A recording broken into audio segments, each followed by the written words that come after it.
Bonjour à tous, j'espère que vous allez bien. On se retrouve pour le brief du mercredi 16 juin 2021. Alors, sommaire du jour, Bitcoin, bien entendu, qui a tenté hier son fameux breakout. Ça a échoué pour le coup, on n'a pas réussi à faire ce breakout.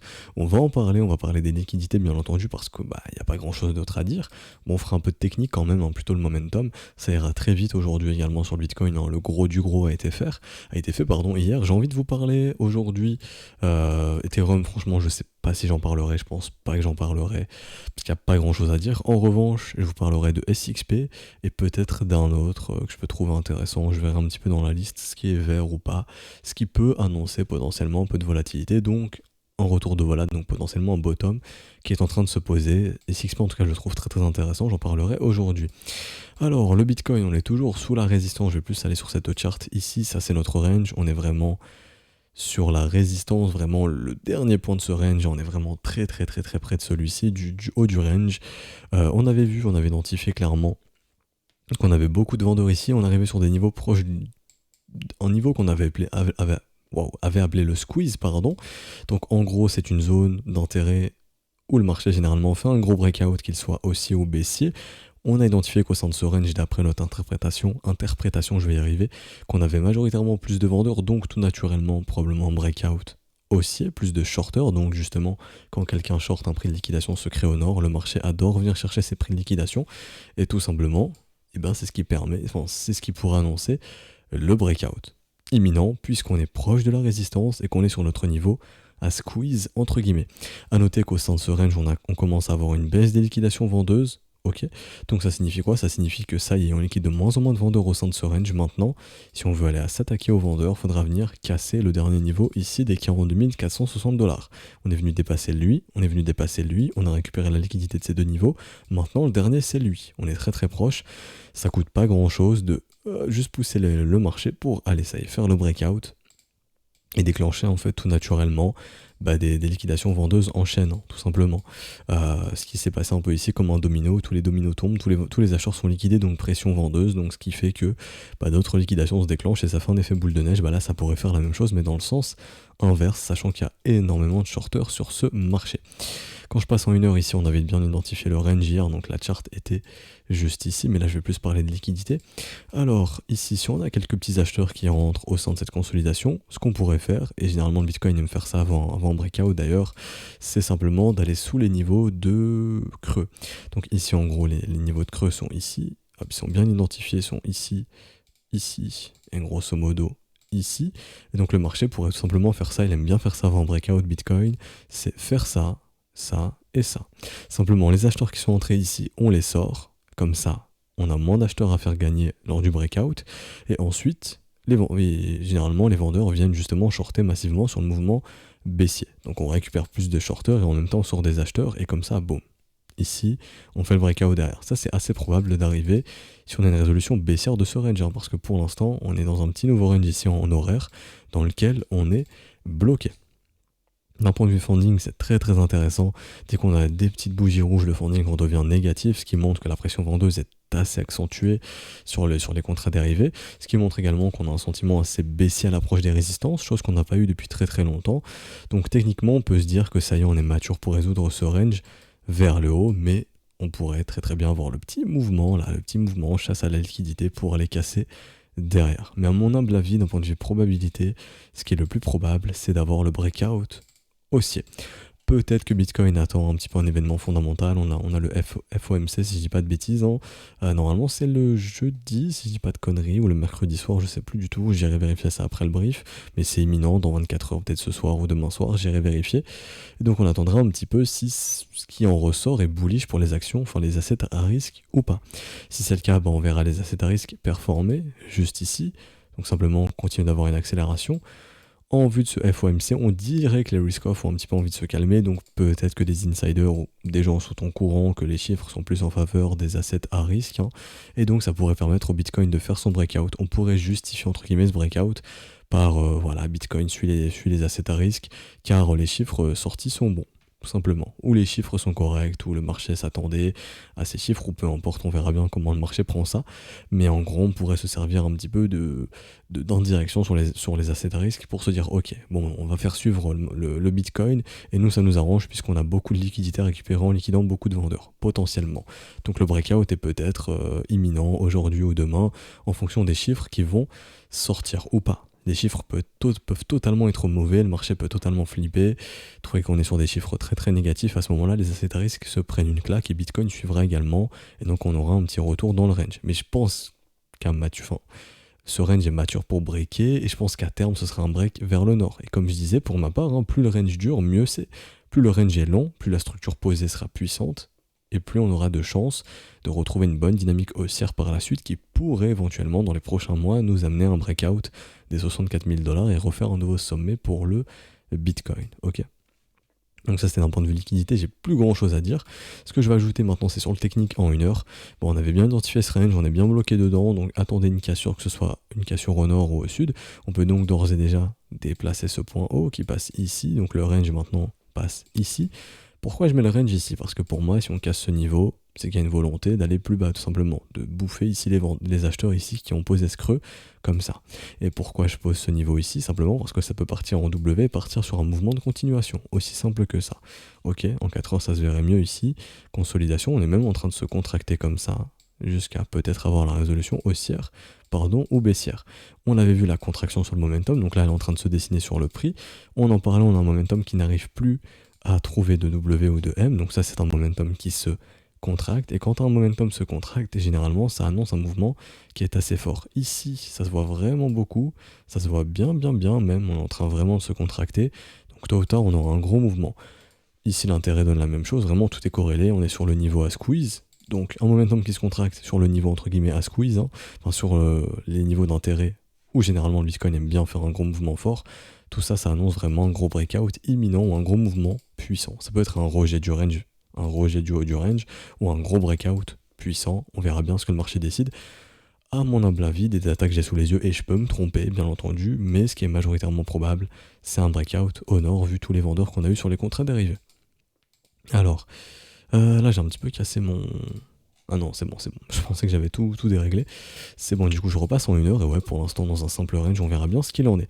A noter qu'au sein de ce range, hier, on avait tenté de récupérer le momentum côté bulls. On est venu faire un nouveau plus bas, donc ça, je peux supprimer. En revanche, énorme W qui se dessine ici. Donc, c'est bien, les bulls récupèrent le momentum juste derrière très rapidement. Ce matin, vous voyez, c'était en train de confirmer tout à l'heure. Est-ce que ça s'est confirmé? Yes, momentum positif ici. Donc on a un momentum qui est redevenu bull ici. Ça ne veut pas dire que ça y est, on va breakout. Ça veut dire qu'au sein du range, tant que ça reste ainsi, léger avantage pour les bulls pour tenter de faire le breakout au nord.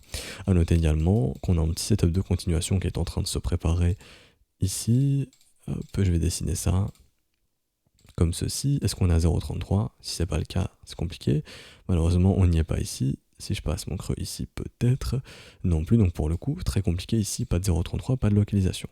Et même ici, c'est mort, on n'a pas encore, donc dommage. Ici, pas de setup de continuation, à part si vous prenez d'autres niveaux, mais je trouve pas d'autres niveaux très réalistes pour, à part peut-être ici. Et encore, même ici, on est en mèche tout pile, on va dire. Bon, pourquoi pas le setup de continuation à surveiller. Et encore, je suis pas tellement fan, mais bon, histoire de... On va le dessiner. Donc en cas ici de continuation, on aura une target sur les 44 700, donc potentiellement ici un creux, 2 creux, ou même 2 creux, non, 2 creux ici maintenant, et dans l'attente d'un 3e creux avec une structure, donc bon bah comme ceci par exemple, 3e creux, structure, puis le mouvement de continuation qui nous ramènerait dans les 44 700, setup très simple de continuation, totalement on peut casser vers le sud, et à ce moment là le setup ne prendra pas forme. Ok, j'ai plus grand chose d'autre à dire sur le Bitcoin, ça fait déjà bon 10 minutes dessus, on va nexter, ouais, juste à dire, en weekly ça commence un petit peu à se dessiner, si on vient breaker, si on clôture au-dessus des 40 884 $, on a clairement ici un nouveau W weekly, donc on inversera la dynamique baissière. Sommet, creux ascendant, sommet descendant, creux descendant, dynamique baissière. Si on fait creux descendant, sommet descendant, creux ascendant, sommet ascendant, on inversera sa dynamique baissière.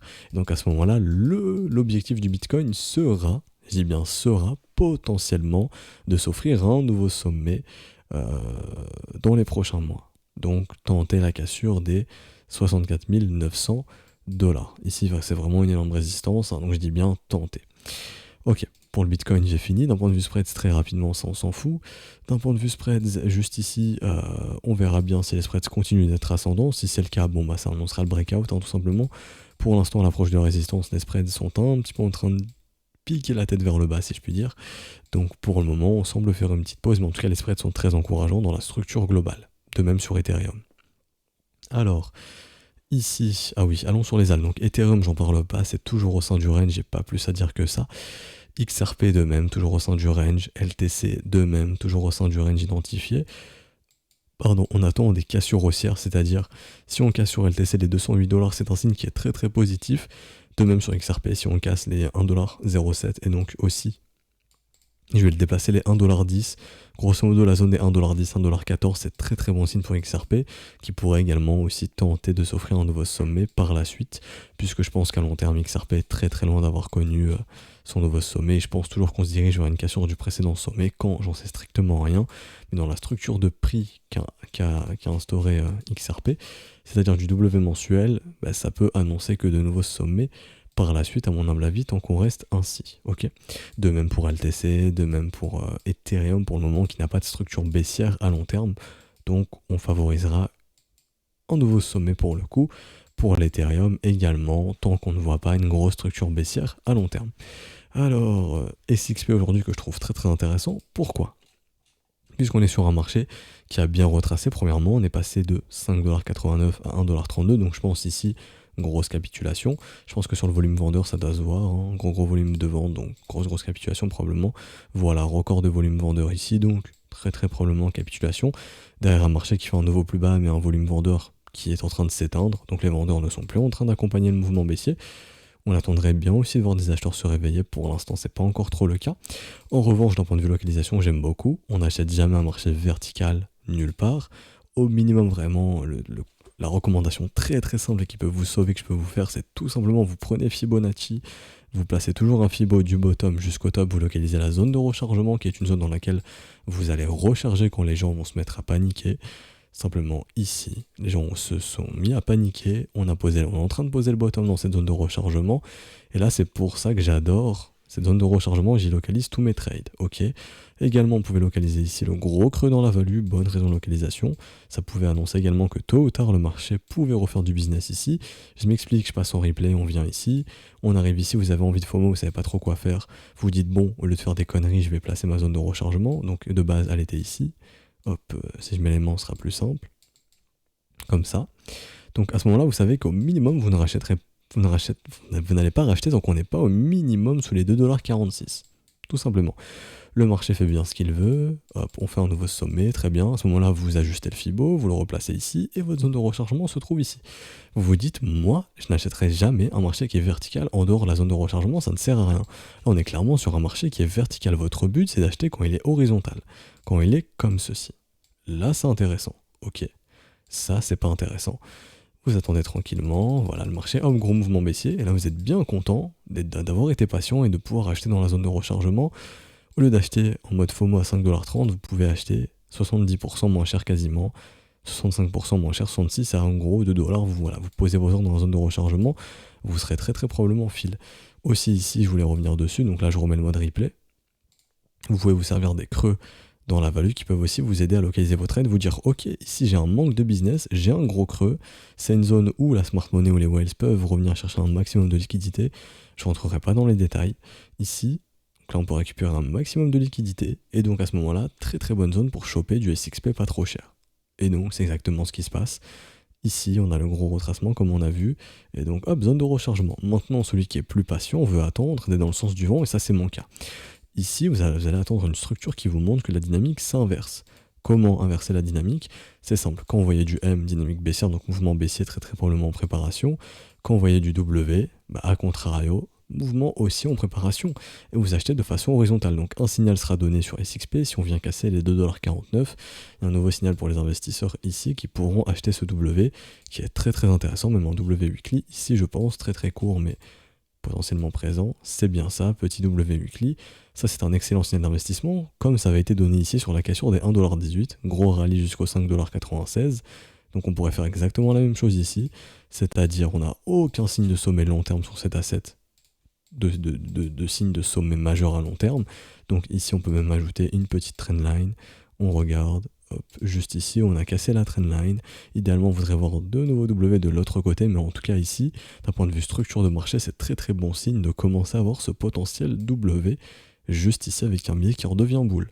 Donc là, on a vraiment une dynamique qui est en train de se reprendre et un signal d'investissement qui est en train d'être donné et un bottom qui est en train d'être donné également, un signal de bottom qui est donné. C'est pour ça que je souhaitais vous partager SXP aujourd'hui que je trouve assez intéressant dans la structure. Et bien entendu, le signal sera donné en cassure des 2,49$. Pour l'instant, tant qu'on ne casse pas, il n'y a pas de signal donné ici pour les investisseurs. Donc je vais m'arrêter ici pour aujourd'hui, j'espère que ça vous aura plu. Si c'est le cas, n'hésitez pas à laisser un petit pouce bleu, à vous abonner si ce n'est pas déjà fait, à nous rejoindre sur Discord également si ce n'est pas déjà fait. Et je tiens à préciser également, ça je flouterai encore, j'avais pas vu, je flouterai au montage, comme hier. Alors, parce que c'est le lien du brief avec les élèves et c'est pour les élèves. Donc oui, en parlant des élèves, vous pouvez rejoindre l'école. Tout est expliqué juste en description et en commentaire. Sur le Discord également, dans le salon bienvenue. À ce stade du mois, c'est mieux via les modalités crypto. Hein, donc vous pouvez rejoindre via les modalités USDT, Ethereum, Bitcoin. Bien entendu, USDT, TRC20, c'est le plus intéressant. Il n'y a quasiment pas de frais, c'est $1 environ. Donc n'hésitez pas si vous êtes intéressé. Si vous avez quelconque question, un petit message au professeur ici ou en commentaire sur YouTube, j'y répondrai. Je vous souhaite une bonne journée. On se retrouvera donc demain matin. Ciao, ciao.